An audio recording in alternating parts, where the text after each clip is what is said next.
now you can discuss what starter system you want to get for your first layout. The main thing that almost everybody gets is Digitrax Zephyr. This is actually the newer version of the Zephyr Extra. It has extra functions and more amps, I think, and that's about it. But it's not too badly priced, as you can see. $225 MSRP. I guess you can find them a lot cheaper. I really bet you do if you look hard enough. But yeah, it's a great system. The pros of it are it's a Digitrax, and they're a well-known manufacturer, as most people know. It has really good build quality. The ergonomics, I guess you could say, of it are really nice. The functions, it has like 29 functions, I think, all programming functions for it. And one thing that's kind of cool, if you have a DC power pack like an old MRC pt.2, like who doesn't have one of those things, you can hook it up and use it as an extra throttle. So like another one of those, you can use it as another throttle. I think that's really cool. Downsides of this are, first of all, its price. It's not that bad, but I think it's kind of overpriced. Again, you can find it cheaper though. It's stationary. That means you can't walk around with it, which kind of sucks. The expandability of Digitrax is well known. You can expand a lot. The problem is the price of that expandability. It doesn't come with any extra ports or anything, which kind of sucks. And it costs quite a bit just to get a wireless or even a wired throttle. Again though, you can find them a lot cheaper than the MSRP. There's some function or some stuff there if you want to pause and look at it. But yeah, it's a really good system, and you can't really go wrong with it if you get it for a good price. If you do want to go Digitrax but want a more advanced system and one you can actually walk around with, the Super Empire Builder or the Super Empire Builder Extra are really, really cool. It has a really nice throttle, as you can see right there. It's not wireless, and you can't expand it to be wireless, which kind of sucks. But it has a nice long cable on it that will allow you to walk around with your trains around the majority of your layout, because your first layout is probably not going to be a huge 28 by 15 foot layout. It has a LocoNet board right there, again not wireless, but it's cool to have one of those. And it has your nice big main thing here. What is that? The DB150, I think. As you can see right there, it's a 5 amp system. Even on a huge, again, like a 15 by 28 foot layout, this will definitely get you going. And you'll have plenty of power to run your trains, or multiple trains, that is. We use this on our club layout. We have to get a booster actually, but we run maybe 5 trains at a time without too many issues. I say too many because if you start running too many, then the amps can be drawn way too quickly, and it can start like losing signal and stuff. Even if it is a wired throttle, it won't work for a while for whatever reason. But the pros of it are walk around. You get quite a few options with it. Expandability, good build quality, again by Digitrax, which is well known. And yeah, the cons of it are the price, $355, as you can see right there. So it's pretty pricey, but again, you do get the 5 amp booster, or the built-in booster. Again, expandability is not very practical with a low budget. You're going to run into issues when spending money with Digitrax because it just costs quite a bit. That's why I didn't get into it, is it costs too much. Another thing about Digitrax I don't like is look at that controller. It's just like way too confusing, I think. Just to select an engine takes a while just to figure out how to. And when we get to the other systems, I'll show how it's a lot easier to get the other stuff working a lot better. But yeah, so you can't go wrong with this system again if you have, if you get it for a cheap price. If you want to go wireless, they sell a wireless version of this, the duplex system, which duplex is actually really good, but again, too expensive in my opinion. But yeah, so that is the Digitrax Super Empire Builder. Here's a really good system too, from NCE, is the power cab, the basic power cab set. My friend has this and he apparently loves this thing. It's a wired throttle. This picture is quite small. Let's see if I can get it going here. Be a bit bigger. Oh, there we go, yeah. But it has a nice manual, as you can see right there. It has a throttle. The opposite Digitrax is this throttle. That didn't make much sense there. But it's like really easy to select your loco and that kind of stuff as compared to Digitrax. It's a lot like laid out better. And yeah, this is a really good system. $200 MSRP. You can find it a lot cheaper. I've seen them for under $100. I'm surprised I didn't get them actually, but by that time I had my own system. But yeah, there's some specs you can read right there. Again, it's walk around and it's a really good system. NCE has really good customer service. I've dealt with them before. They're really good. And I guess the pros of this are walk around, super easy to use and simple to set up. But the cons of it are that it's a very low amperage. I think it's like 1.8 amps, and that's not much. As you can see, it's going to get like 2 to 3 HO trains running. Oh, it's 2 amp, but yeah, it's not many amps at all. You're not going to run that many trains at one time with it, or else it'll start overheating or shut down or something. But another con of it, my friend was talking about this the friend that has it, and according to him, there's no program track feature on the little like board thing. Well, I guess here's an example. On the little board thing that you don't get a big box or anything, you just get that thing that you plug it into, but there's no program track feature, so you are forced to program on the main. And if you have an older decoder that can't program on the main, then you're kind of screwed. If I'm wrong on that, somebody please tell me in the comments I'm wrong, but I'm pretty sure that it's the case on NCE, or on the power cab at least. But yeah, really easy to set up, great customer care. I would not spend $200 on this thing. $150 would be my max, but it's a good system.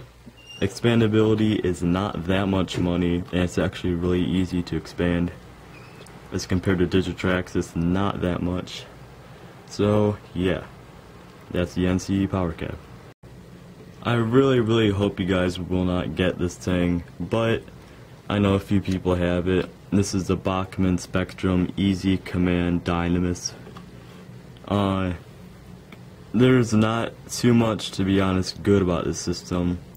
Cosmetic wise, it actually is, I can't talk, but it actually is really good. And as you can see, it has that huge screen on it. Whoa, uh-oh. Okay, move up, there we go.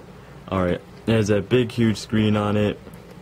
It's really easy to navigate, and it has, I don't think it has 28 functions. I'll scroll down if you could find it out.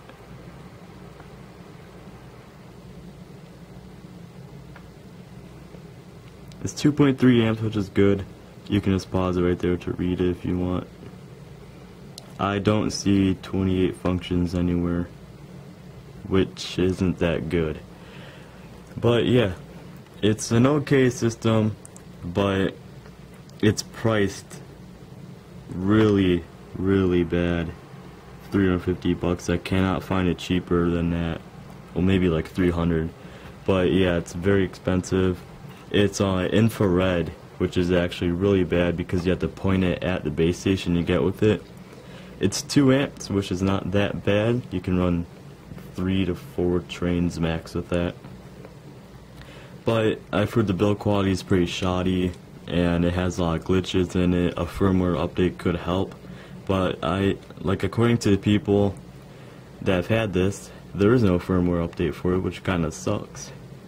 Again, prove me wrong in the comments. I might be wrong on that, but yeah, that's kind of weird. They have a road name. There's a road name for the thing that controls your road names. That makes sense, okay.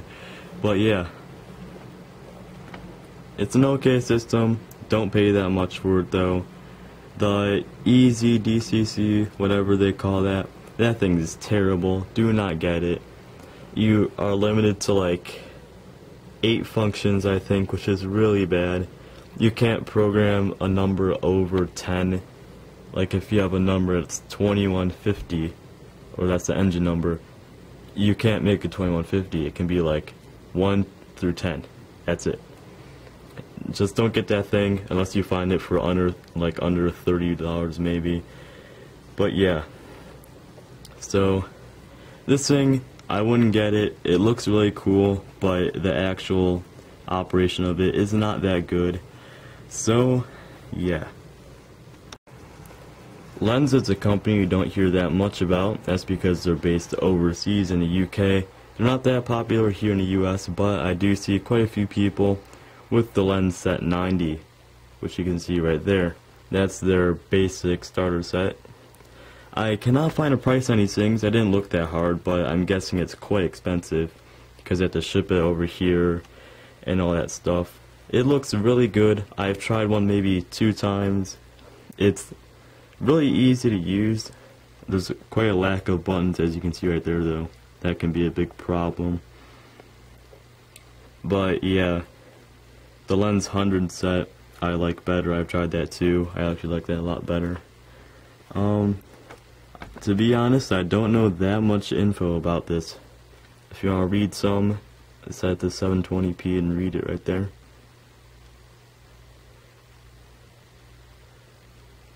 It has 8 functions, which isn't that good actually, but this is a starter system, as you can see right there. Yeah, I did not look up too much on the system. I think it's like a 2.5 amp box as well, as you can see right there. And it's not that easy to navigate, kind of like Digitrax is, but it's an okay system. I mean, if I honestly don't know what I would pay for it because I don't know the MSRP, but if I paid $150 or less for that, I would be pretty happy with myself.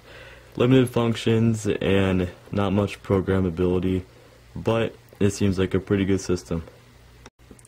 Now we come to my personal favorite DCC manufacturer, and that is MRC, Model Rectifier Corporation. They've been around for a very long time, as almost, again, I'm going to say this again, almost everybody's had a Tech 1, a Tech 2, or a Tech 4 or something, the DC power packs. I have one actually, right there on the ground. I mean, they never fail. They're great systems. Build quality is awesome and everything. And they have carried that over into their DCC products. I use this one. I actually use the updated version of what they had pictured here. It has a different knob and stuff. But it's the Prodigy Express, and I can't say too much wrong about this system, but I will explain some of the things wrong with it. First of all is that price point. That's a bad price point.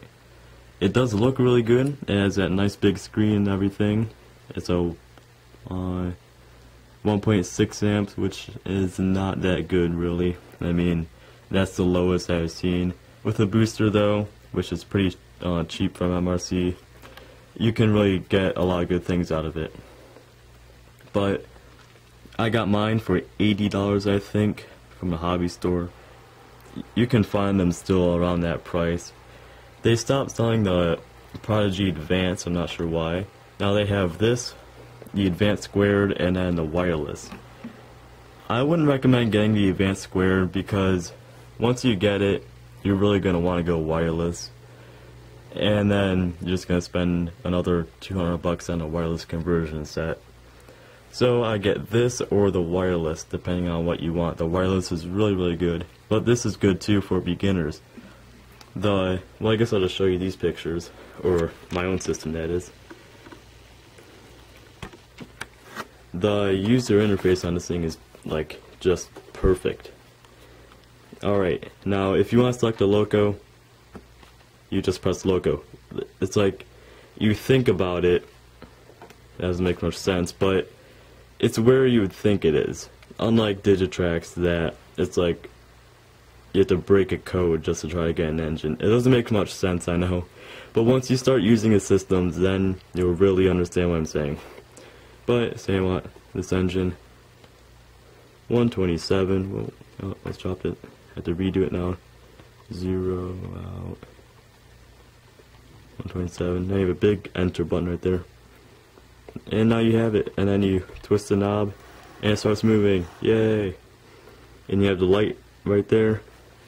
Turns the light on and off. But yeah, it's just a really simple system that anybody can figure out. I gave this to my uncle who knows nothing about trains, and he got an engine within 30 seconds. He's like, well, let's see, loco means engine, etc., that kind of stuff. So yeah, it's just really easy to figure out. The wiring is really good. As you can see from my experience here, it's really easily programmable, not programmable, but like you can change it yourself really easily. And yeah, the build quality is really good on it, nothing wrong with that. One cool thing, by the way, that's my fault, I got like glue or something stuck on that. One cool thing that nobody else I know of does, they have the instructions to everything on the back of the controller. That is like a really good plus. If you don't know what you're doing, turn it around and it will tell you exactly what to do. That's really good. You can program on the main or program on the program track. My program track's down there. But yeah, it's just really easy to use, and this is my #1 recommended system. I would get this #1, the NCE PowerCam #2, Digitrax Zephyr. Well, depending on the price, the Zephyr or the Super Chief. I think that's the Super Chief, right? Oh no, Super Empire Builder. So that'd be #3. This would be #2, and this would be #1. Reason that's #2 is the price. I can't find it for too cheap. Well, I can find it pretty cheap, but it's like compared to that, I think this is a lot easier of a system, and it's pretty cheap to upgrade to. Now that this video has probably turned into another half-hour video of mine, let's talk about what decoders you should get.